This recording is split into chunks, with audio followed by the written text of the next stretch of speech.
다 함께 예배드리겠습니다.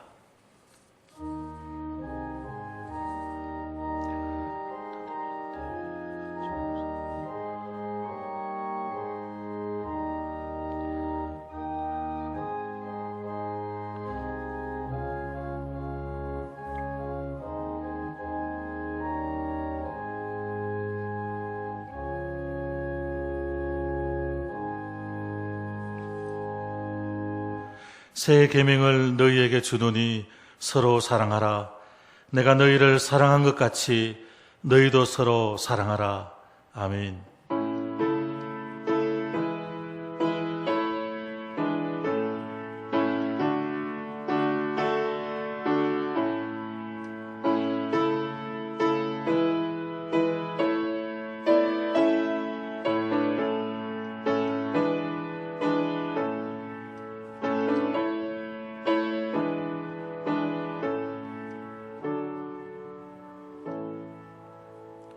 자비로우신 하나님 아버지, 믿음으로 살아가는 주님의 백성들이 새해 두 번째 주일을 맞이하여 예배의 자리로 나왔습니다.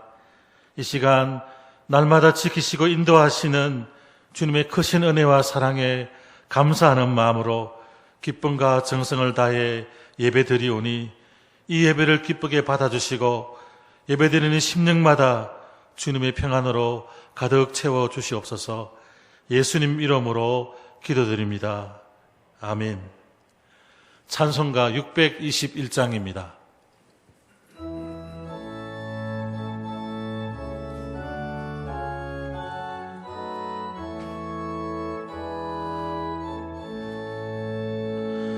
찬양하라 내 영혼아,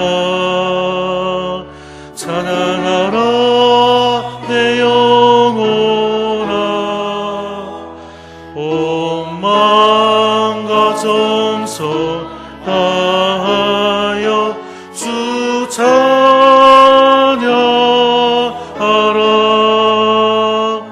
경배하라 내 영혼아, 경배하라 내 영혼아, 온 마음과 정성 다하여 주 경배하라.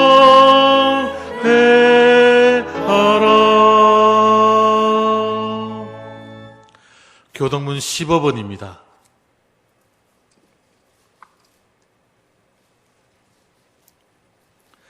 영원한 나의 빛이요 나의 구원이시니 내가 누구를 두려워하리요. 여호와는 내 생명의 능력이시니 내가 누구를 무서워하리요.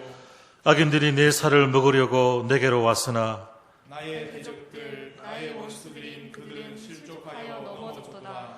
군대가 나를 대적하여 진칠지라도 내 마음이 두렵지 아니하며 전쟁이 일어나 나를 치려 할지라도 나는 여전히 태어나리로다. 내가 여호와께 바라는 한 가지 일 그것을 구하리니 곧 내가 내 평생에 여호와의 집에 살면서 여호와의 아름다움을 바라보며 그의 성전에서 사모하는 그것이라. 여호와께서 환난 날에 나를 그의 초막 속에 비밀히 지키시고 그의 장막 은밀한 곳에 나를 숨기시며 높은 바위 위에 두시리로다. 이제 내 머리가 나를 둘러싼 내 원수 위에 들리리니 내가 그의 장막에서 즐거운 제사를 드리겠고 노래하며 여호와를 찬송하리로다. 아멘. 나는 전능하신 아버지 하나님 천지의 창조주를 믿습니다. 나는 그의 유일하신 아들 우리 주 예수 그리스도를 믿습니다. 그는 성령으로 잉태되어 동정녀 마리아에게서 나시고 본디오 빌라도에게 고난을 받아 십자가에 못 박혀 죽으시고 장사된 지 사흘 만에 죽은 자 가운데서 다시 살아나셨으며 하늘에 오르시어 전능하신 아버지 하나님 우편에 앉아 계시다가 거기로부터 살아있는 자와 죽은 자를 심판하러 오십니다. 나는 성령을 믿으며 거룩한 공교회와 성도의 교제와 죄를 용서받는 것과 몸의 부활과 영생을 믿습니다. 아멘. 찬송가 430장입니다.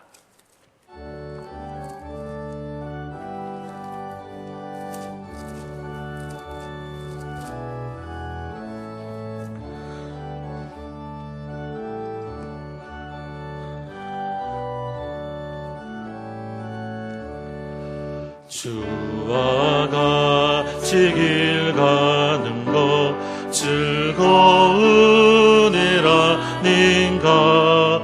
우리 주님 걸어가시 발자취를 밟겠네. 한 걸음 한 걸음 주 예수와 함께 날마다 날마다 우리 걸어가리. 어린아이 같은 우리 미련하고 약하나 주의 손에 이끌리어 생명길로 가겠네. 한 걸음 한 걸음 주 예수와 함께 날마다 날마다 우리 걸어가리. 꽃이 피는 들판이나 험한 골짜기라도 주가 인도하는 대로 주와 같이 가겠네.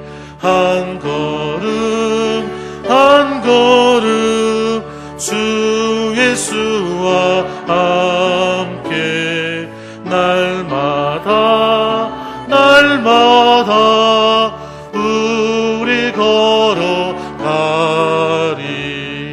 옛 선지자의 녹같이 우리들도 천국에 들려올라갈 때까지 주와 같이 걷겠네.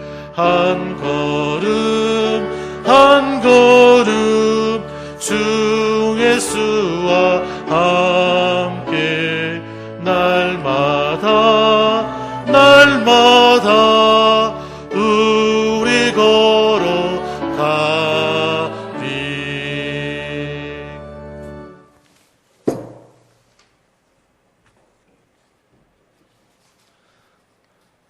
사랑의 하나님 아버지, 이 세상 만물을 사랑으로 만드시고 섭리하시는 하나님의 무한하신 은혜에 감사하며 찬양합니다. 그동안 베풀어 주신 사랑과 은혜에 감사드립니다. 2020년은 코로나19로 인하여 모든 일상이 무너졌습니다. 2021년 새해에는 일상과 모이는 예배가 회복되길 간절히 기도합니다. 죄 중에 매인 우리를 해방시켜 주신 아버지 하나님, 지난 한 주간도 세상 속에서 죄 중에 지낸 모든 것 주님 용서해 주시옵소서. 이 예배를 통하여 우리의 죄를 회개하는 시간이 되게 하옵소서. 코로나19로 인하여 전 인류의 모든 죄악이 드러났습니다. 오로지 부에 대한 무한 추구와 탐욕만이 가득한 우리들이 주님이 주신 아름다운 자연과 인간을 파괴한 것이 드러났습니다. 우리를 용서해 주시옵소서. 하나님의 은혜로 이 지구상의 모든 이들을 치유하여 주시옵소서. 교회의 머리 되신 하나님 아버지, 우리들이 하나님의 말씀을 읽고 묵상하여 그 뜻을 우리가 온전히 바르게 알고 세상 속에서 적용하기를 원합니다. 오직 말씀으로 살아가며 세상의 그 어떤 것도 우리 생의 기준이 되지 못함을 우리들이 알게 하옵소서. 우리의 전 인생이 믿음 위에 자신을 세우며 기도하며 살아가게 하시고 오직 예수 그리스도의 영광을 위하여 살게 하옵소서. 이 시간 우리의 이웃들을 위해서 기도합니다. 코로나 바이러스로 힘든 이웃을 위로하며 복음에 빚진 우리가 복음을 전할 수 있는 은혜를 허락하여 주시옵소서. 우리가 입술로 우리가 가진 힘으로 다른 이들을 정죄하지 않게 우리의 마음을 붙들어 주시기를 간절히 원합니다. 주님께 간구합니다. 좌우 이념과 갈등으로 분단된 이 나라와 이 민족을 불쌍히 여겨 주시옵소서. 경제적으로는 빈부격차가 심해지고 세대 간의 갈등이 심해지고 있습니다. 이 나라의 정치인들이 진정 하나님을 경외하며 국민을 위한 정치를 하게 하옵소서. 생명의 근원 되시는 주님께서 이 나라 이 민족을 고쳐주시기를 간절히 기도합니다. 길을 잃고 방황하는 우리의 청소년 청년들을 위해 기도합니다. 그들이 젊은 시절 진정 말씀의 진리를 알아서 어리석음으로 인생을 허비하지 않는 지혜를 주시옵소서. 우리 아이들에게는 여호와를 경외함이 모든 지식의 근본임을 깨닫는 성령 하나님의 가르침을 주시옵소서. 우리 도봉교회가 새 교회당 완공을 눈앞에 두고 있습니다. 기도로 다음 세대를 준비하는 예배당 건축, 이웃과 함께하는 오로지 주님의 영광만을 구현하는 건축되게 하옵소서.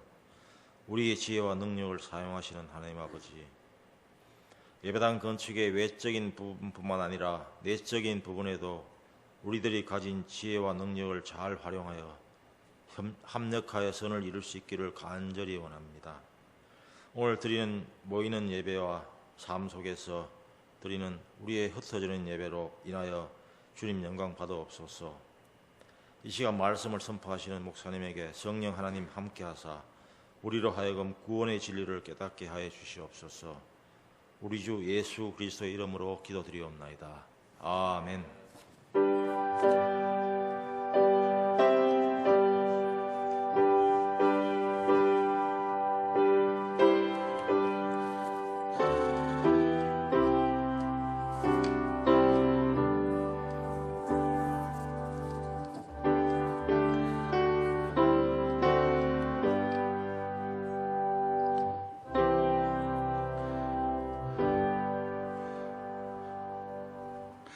하나님 말씀 시편 23편 1절에서 6절 말씀입니다.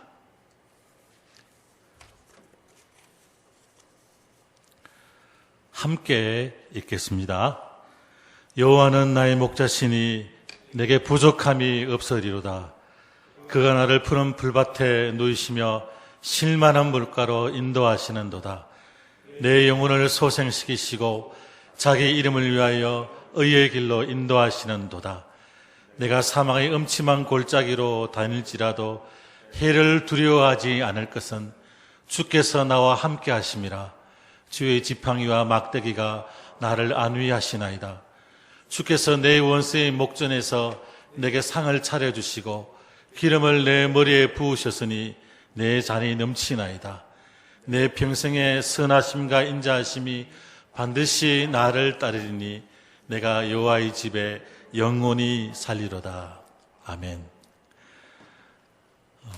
세상에서 가장 높은 산은 에베레스트 산입니다. 8,848m입니다. 수많은 산악인이 가장 오르고 싶은 산, 또 동시에 수많은 산악인들이 무덤으로 불립니다. 지금까지 4,000명이 넘는 사람이 이 산을 올랐는데 그 중에 260명 정도는 시신으로 이 산에 남아 있습니다.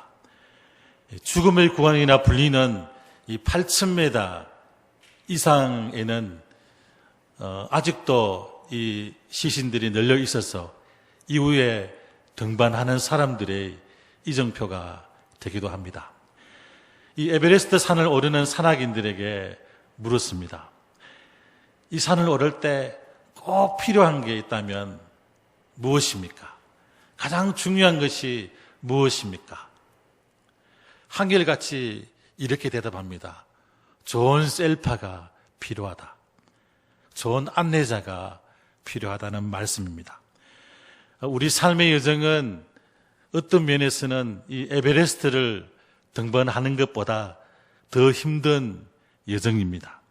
곳곳에 어려움이 있고 정말 만만치 않는 그런 여정입니다. 그렇지만 좋은 안내자를 만나다면 얼마든지 정상에 오를 수 있습니다. 오늘 말씀을 통해서 내 인생의 목자 되시고 내 인생의 안내자 되시는 주님을 꼭 만나는 시간이 되시기를 바랍니다. 시편은 150편까지 있는데 그 중에 가장 아름다운 시편이 바로 이 시편 23편입니다. 기독교 신앙을 가지고 있지 않는 사람들이 알 정도로 너무나 유명한 시편이죠. 이 시편 23편은 다윗이 있었습니다. 다윗이 인생의 모든 역경과 고난을 지나고 난 다음에 인생의 노년에 쓴 시편이 이 23편입니다. 이세의 8번째 아들로 태어났습니다. 부모님의 주목을 받지 못했고 또 어린 시절 목동으로 살았습니다. 기름 부음을 받았지만 그 이후에 10년이 넘는 시간을 도망자의 신세로 지냈습니다. 외국 땅에서 망명생활도 쉽지 않았고 또 이후에 이스라엘이 왕이 되고 통일 이스라엘의 왕이 되기까지 긴 시간을 이 정적들의 칼날과 모함 속에서 살았습니다. 나중에는 정말 기가 막힌 일도 당하지요. 자기가 낳은 아들이 이 아버지의 보좌가 탐이 나서 반란을 합니다. 노년에 살기 위해서 이 맨발로 왕궁을 탈출합니다. 한마디로 다윗의 인생은 파란만장한 그런 인생이었습니다. 그런데 이런 삶을 살아왔던 다윗이 오늘 이런 고백을 합니다. 1절 말씀 같이 읽어볼까요? 여호와는 나의 목자시니 내게 부족함이 없습니다. 하나님이 내 인생의 목자 되시고 내 삶을 이끌어 주시니 나는 부족함이 없습니다. 나는 더 바랄 것이 없습니다. 그런 고백이죠.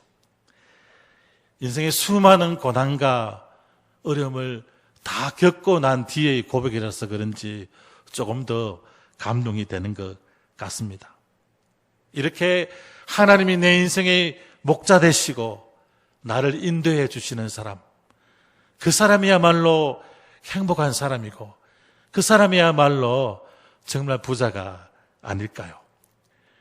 특별히 23편에 보면은 하나님과 우리의 관계를 양과 목자의 관계에 비유를 합니다. 성경에 보면은 어떤 경우에는 주님은 우리 신랑이시고 우리는 신부고 또 그분은 포도나무고 우리는 가지다. 이런 비유가 나오는데 제 생각에는 이 양과 목자의 비유야말로 하나님과 우리의 관계를 가장 적절하게 표현을 한 것 같습니다. 그렇다면 동물이 왜 이렇게 많은데 왜 하필이면 우리를 양이라고 했을까요? 생각해 볼 필요가 있습니다. 양은 이 세상에 많고 많은 동물 중에 가장 어리석고 겁이 많은 동물을 대표합니다. 이 양은 방향 감각이 없습니다. 한마디로 길치입니다. 이 눈썹도 길고 시력도 좋지 않아서 10m 정도만 넘어서면 이 앞을 잘 보지를 못합니다. 그래서 길을 잃어버리면 끝입니다. 스스로 돌아올 수가 없습니다. 또 다른 동물들은 나름대로 어느 정도 자신을 지킬 수 있는 자구책이 있죠. 날카로운 이빨이 있다든가 명독을 가지고 있다든가 아니면 카멜레온처럼 보호색이 있다든가 걸음이 빠르다든가 나무를 잘 타다든가 이런 자구책이 있는데 양은 이런 게 하나도 없습니다. 상상해 보시면 쇼다리입니다. 다리도 짧고 걷는 것도 뒤뚱거립니다. 이빨도 뿔도 아무것도 위협적인 것이 없습니다. 그러니 늑대나 맹수들의 공격을 받으면 피할 길이 없습니다. 이뿐만 아니라 이 양이 얼마나 어리석은지 이 풀밭에 풀어놓고 이 양을 지키지 않으면 배가 터지도록 풀을 뜯어 먹습니다. 그리고는 뒤로 벌렁 넘어져서 일어나지도 못합니다. 이때 잘못하면 소화불량으로 기도가 막혀서 죽을 수도 있다고 합니다. 이 목자가 이 지팡이 끝부분으로 양을 걸어서 세워줘야만 일어날 수 있다고 합니다. 이런 양이니까 목자로부터 벗어난 양은 어떻겠습니까? 그에게 남은 것은 죽음밖에 없습니다. 얼마나 버티느냐 시간 문제일 뿐이지 다른 방법은 없는 것입니다. 그래서 이 양과 목자의 관계는 절대적인 관계입니다. 한마디로 생명의 관계입니다. 그렇다면 오늘 우리는 어떠할까요? 하나님과 나의 관계는 이런 절대적인 관계일까요? 생명 관계일까요? 나는 하나님의 관계를 어떻게 생각하고 있을까요? 우리는 21세기 최첨단 과학의 시대를 살고 있습니다. 정말 인공지능이 못하는 것이 없어 보일 정도의 그런 시대를 살고 있습니다. 많은 사람들이 100세 시대다, 120세 시대이다, 이렇게 인간의 수명이 늘어난 것을 자랑하고 어깨에 힘을 주고 폼을 잡습니다. 그렇지만 그 속을 들여다본다면 과연 어떠할까요? 여전히 한계를 가지고 있습니다. 예전보다 더 깊은 고뇌와 풀 수 없는 문제가 우리 속에 있습니다. 작은 질병 하나로 온 세계가 어려움을 겪고 있습니다.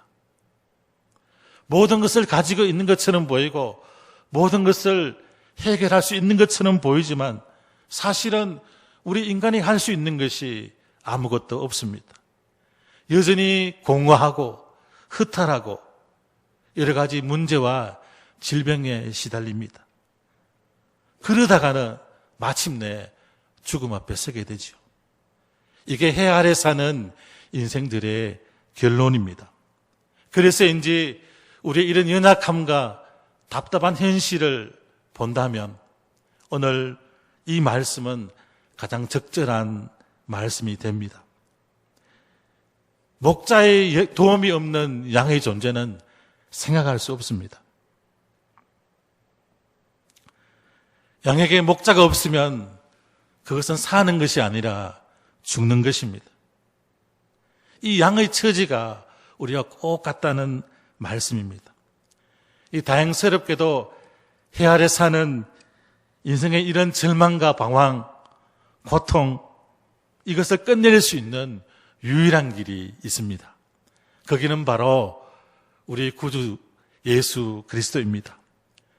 예수님을 나의 구주로 삼고 그분을 나의 주님으로 섬기는 것입니다.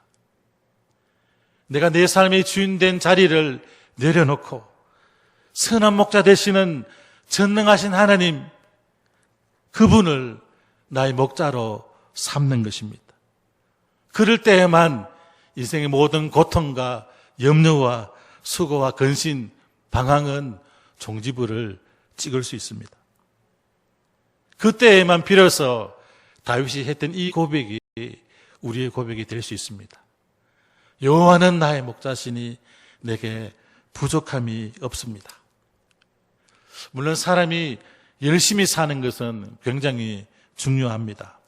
그렇지만 그것보다 훨씬 가치 있는 것은 내가 누구의 인도를 받느냐, 누가 내 삶을 이끌고 가느냐 하는 것입니다. 양이 어느 때 가장 행복할까요? 양은 목자의 인도를 받을 때입니다. 목자의 보호를 받고 목자를 따라갈 때 양은 가장 행복합니다.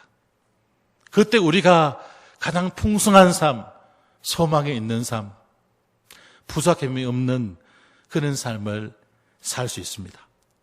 그렇다면 하나님이 우리의 목자 되시면 우리에게 어떤 은혜를 베풀어 주실까요? 먼저 2절을 보시면 그가 나를 푸른 풀밭에 누이시며 실만한 물가로 인도하신다고 말씀하십니다. 이 푸른 풀밭, 실만한 물가는 양이 누릴 수 있는 최적의 환경입니다. 하나님을 인도자로 삼았을 때 우리가 누리는 진정한 안식을 표현한 것입니다. 목자가 양을 알듯이 하나님은 우리를 너무너무 잘 아십니다. TV에 가끔씩 나오지요. 목자들은 양이 수백 마리 있어도 그 양들 이름을 각각 다 압니다. 니는 누구, 니는 누구. 우리 눈에는 그냥 그놈이 그놈인데 이 목자는 압니다. 어떤 시인은 이런 표현을 합니다. 내가 나를 아는 것보다 그분이 나를 훨씬 더 잘 아신다. 이유가 뭘까요? 그분이 우리를 만드셨기 때문입니다.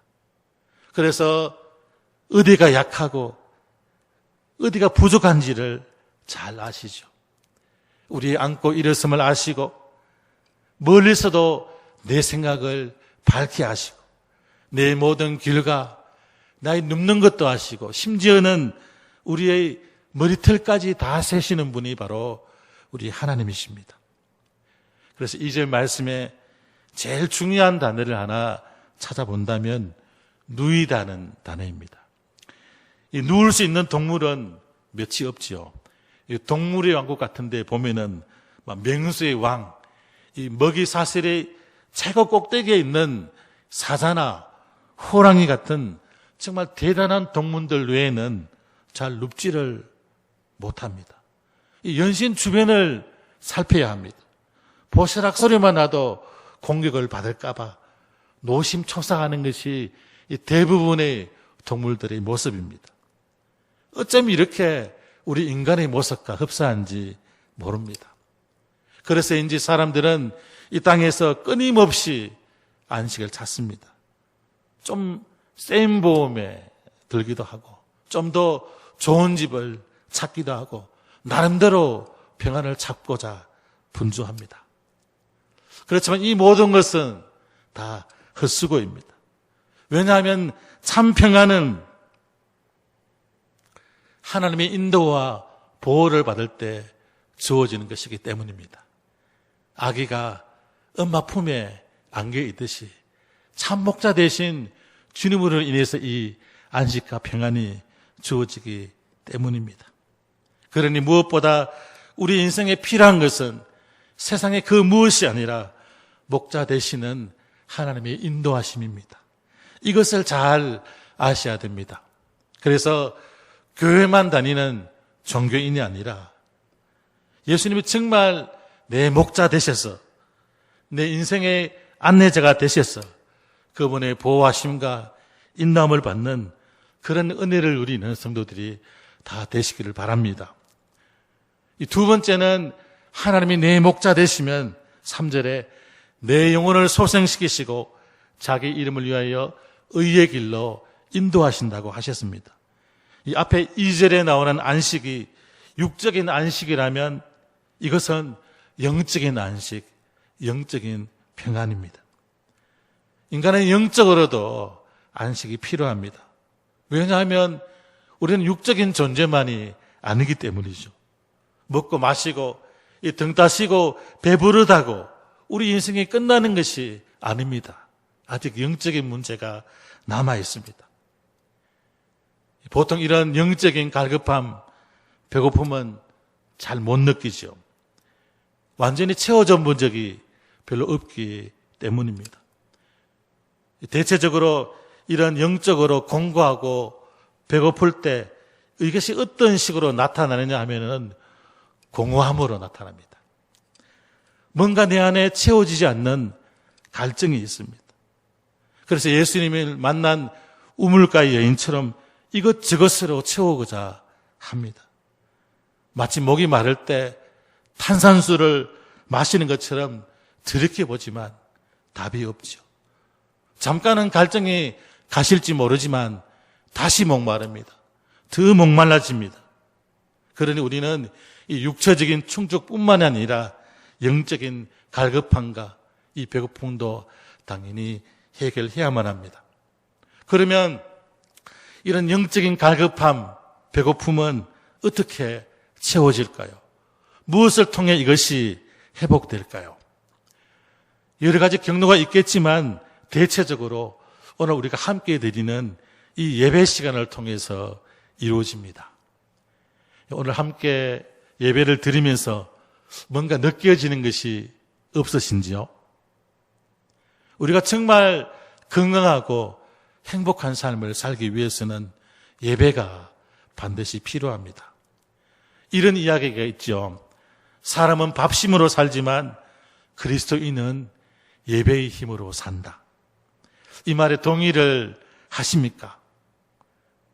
이렇게 함께 찬양 드리고 날고 나신 하나님의 사랑을 자랑할 때 이 시간에 마치 이 휴대폰 충전하듯이 폰 배터리가 충전되듯이 우리 영혼의 배고픔과 갈급함이 채워지는 것입니다. 어떤 분이 장애를 앓고 있는 분이 계셨습니다. 완전히 못 듣는 것은 아닙니다. 그런데 늘 예배에 나가십니다. 사람들이 이상하게 생각하죠. 아니, 소리도 잘 안 들리는데 가서 은혜도 받고 행복해야 하네. 그래서 묻습니다. 아니, 잘 들리지도 않는데 매일 그렇게 예배는 왜 나가느냐? 이렇게 말합니다. 나는 귀는 잘 안 들리지만 이 영적인 분위기 속에서 내 공허한 마음을 채웁니다. 그리고 그 속에서 내 갈등도 해결됩니다. 이 말이 이해가 되시죠? 하나님은 갈급한 심령으로 주님을 찾는 자들을 그냥 내버려 두시지 않으십니다. 그 영혼들에게 날마다 하늘 문을 여시고 은혜를 부어 주시는 분이십니다. 이렇게 영혼의 갈급함이 채워지면, 메워지면 당연히 영혼이 잘 되면 뭐가 잘 되죠? 범사가 잘 될 줄 믿습니다. 이 고기도 먹어본 사람이 안다고 이 영적인 은혜도 받아봐야만 알 수 있습니다. 아, 내게 이런 채워져야 할 영적인 큰 그릇이 있구나. 이것을 알게 됩니다. 육체적으로 먹고 마시고 쉬기만 한다고 이 탈진이 멈추어지는 것은 아닙니다. 무엇보다 예배에 부지런히 참석하셔야 됩니다.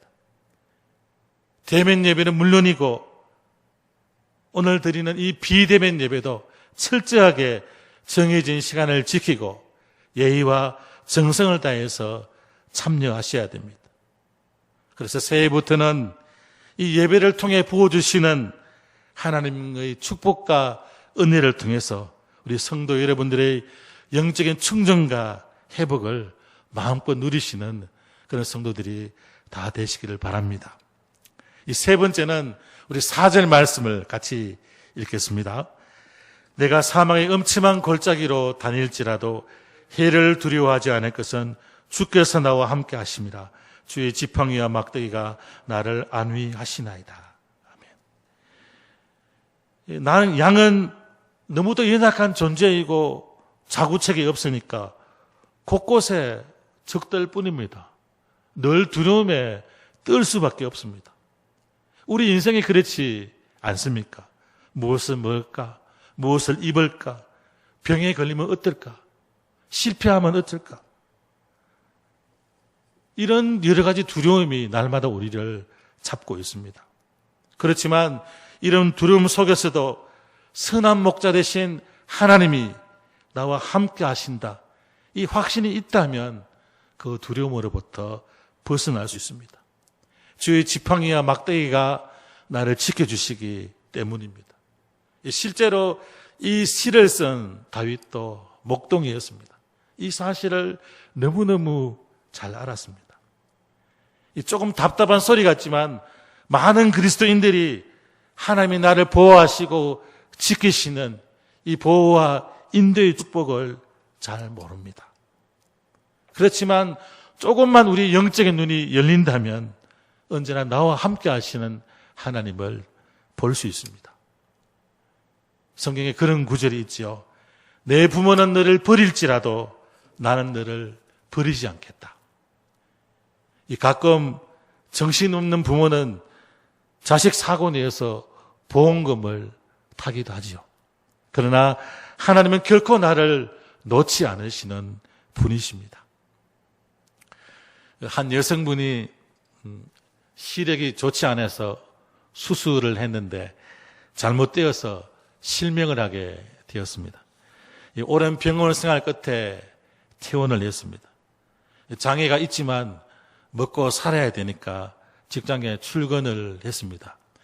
이 남편이 자기 직장에 양해를 구하고 이 아내를 데려다 주고 같이 다녔습니다.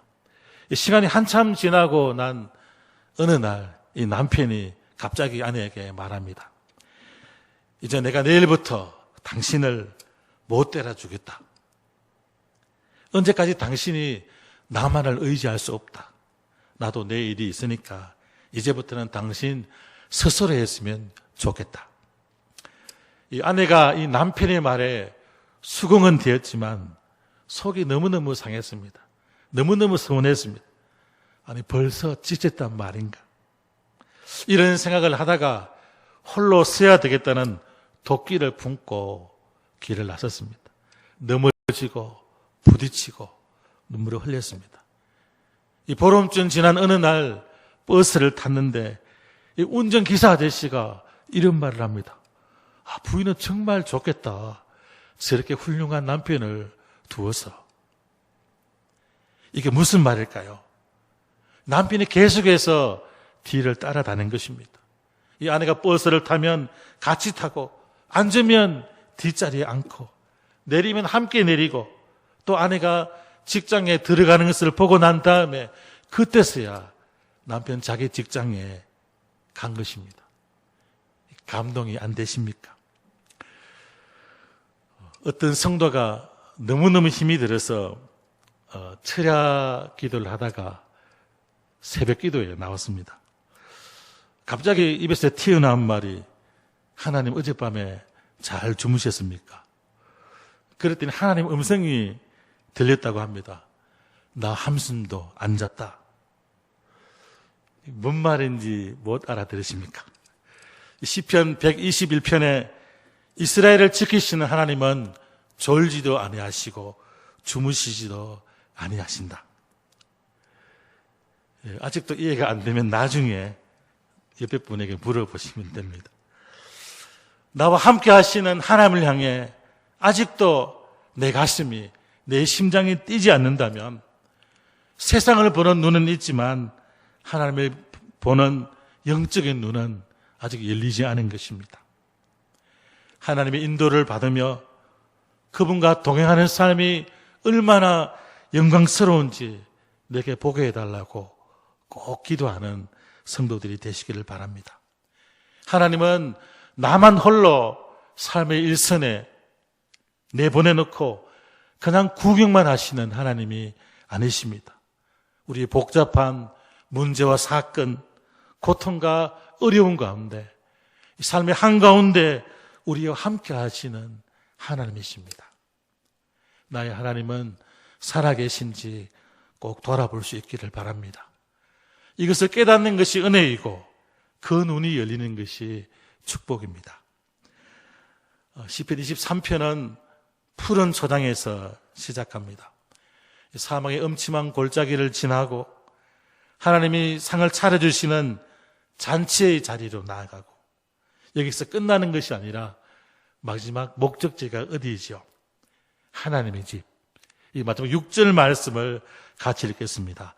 내 평생의 선하심과 인자하심이 반드시 나를 따르리니 내가 여호와의 집에 영원히 살리로다. 아멘.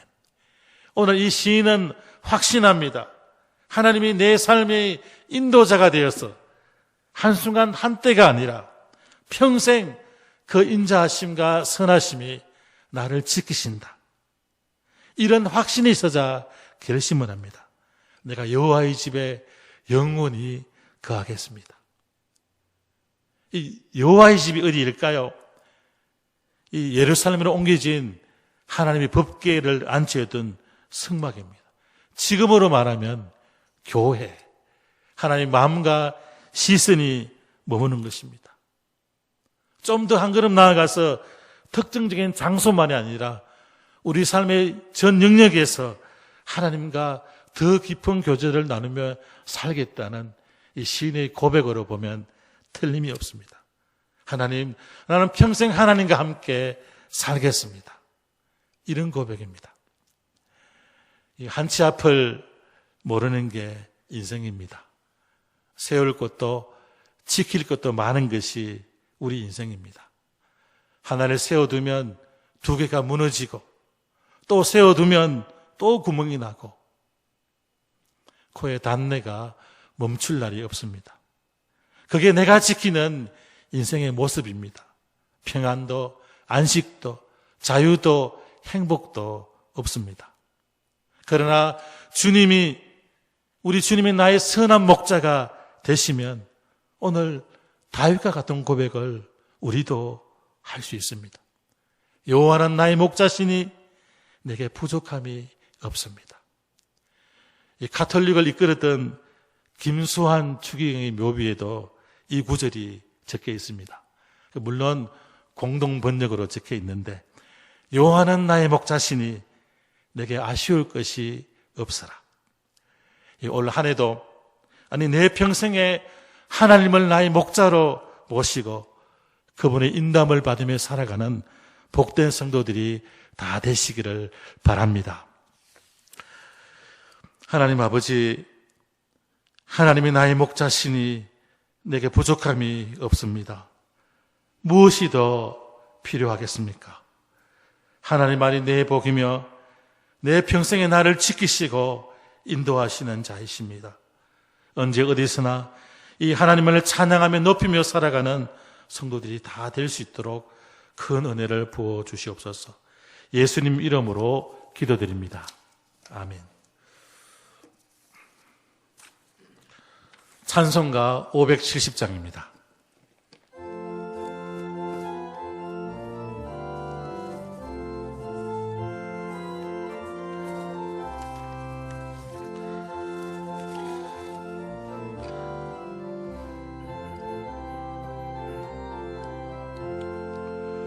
주는 나를 기르시는 목자요 나는 주님의 귀한 어린 양 푸른 풀밭 맑은 신 물가로 나를 인도하여 주신다.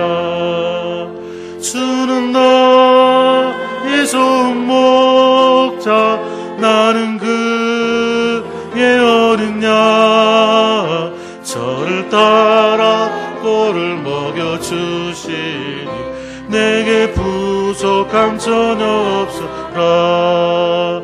예쁜 새들 노래하는 아침과 너울 비끼는 고나무에 사랑하는 나의 목자 음성이 나를 언제나 불러주신다. 주는 나의 좋은 목자 나는 그의 어린 양 저를 따라 꼴을 먹주시니 내게 부족함 전혀 없어라. 못된 짐승 나를 잊지 못하고 거친 비바람 삼지 못하리. 나의 주님 강한 손을 펼치사 나를 주야로 지켜주신다. 주는 나의 좋은 목자 나는 그의 어린 양 주를 따라 꼴을 먹여주시니 내게 부족함 전혀 없소라.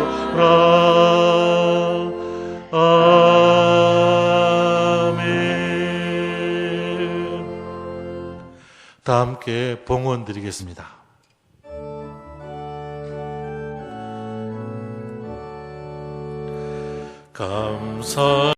감사드리세 주께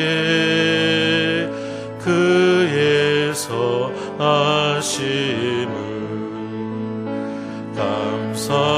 감사드리세 주께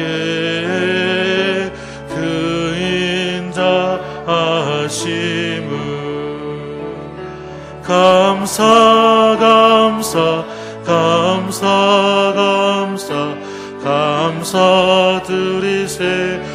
주께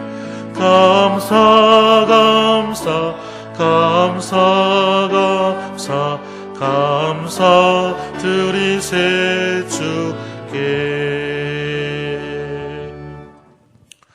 하나님 아버지, 모든 것들이 주님께로부터 온 것입니다.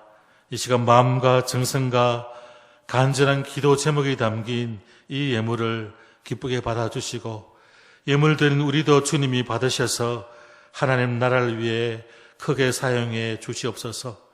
각자의 처지와 형편에 따라 11조와 감사한금 여러 예물을 드렸사오니 이 귀한 예물을 하늘 곳간에 쌓아두시고 우리가 이 땅을 살아갈 때에 물질로 인해 시험받고 물질로 흔들리지 않도록 영육간의 풍성함으로 채워주시옵소서. 이 땅에서 물질로 살아가는 자들이 아니라 하나님의 은혜로 사는 자들이 다 되게 하시고 청지기의 사명을 잘 감당하는 성도들이 될 수 있도록 인도해 주옵소서. 예수님 이름으로 기도드립니다. 아멘. 교회 소식입니다. 다음 주일까지 수요 예배와 주일 예배는 비대면 예배로 드립니다. 혹 변동사항이 있으면 문자로 연락을 드리겠습니다. 지난 화요일 16셈 권한식 집사님이 별세하셨습니다.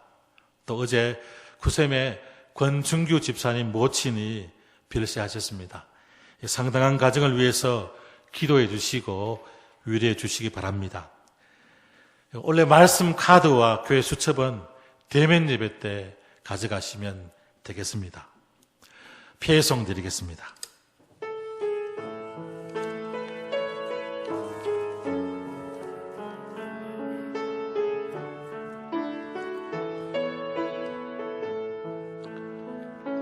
전능하신 하나님의 손길이 모든 구석구석에 묻어 있는 이곳은 하나님의 집, 주님 숨결이 가득한 곳, 거룩하신 하나님 눈길이 여기 모든 이들에게 머무는 이곳은 하나님의 집, 주님 사랑이 가득한 곳, 주님 옷자락 이곳을 덮으시고 주님의 얼굴 우리에게 보이소서. 이곳에 소망이 있으리라. 주님의 교회 다스리소서. 우리의 예배를 받으소서. 이곳은 하나님의 집, 주님 옷자락 이곳을 덮으시고 주님의 얼굴 우리에게 보이소서. 이곳에 소망이 있으리라. 주님의 교회 다스리소서. 우리의 예배를 받으소서. 이곳은 하나님의 집. 지금은 우리 주 예수 그리스도의 은혜와 우리를 사랑하시는 하나님의 크신 사랑과 우리 인생길에 언제나 동행하시는 성령님의 위로 충만케 하심이 이제 하나님만을 나의 목자 삼고 한순간 한때가 아니라 내 평생에 하나님의 선하심과 인도하심이 나를 이끄실 줄 확신하며 여호와의 집에 영원히 살기를 소망하는 도원교회 모든 성도들과 그 가정 위에 지금부터 영원토록 항상 함께 하시기를 간절히 축원하옵나이다. 아멘.